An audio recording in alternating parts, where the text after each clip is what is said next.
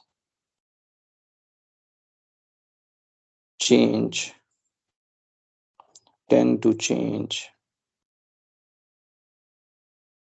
to change in opposite direction.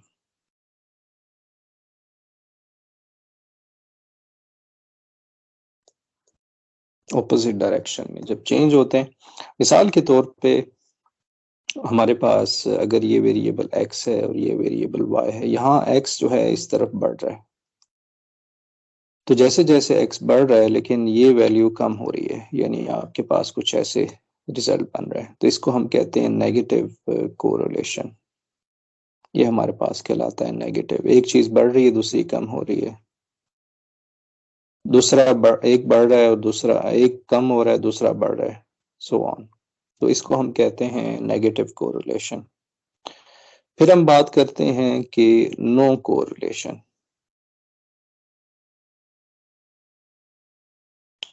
No correlation क्या होता है कि देयर इज नो, वो हमें पता चल गया है कि there is no apparent relationship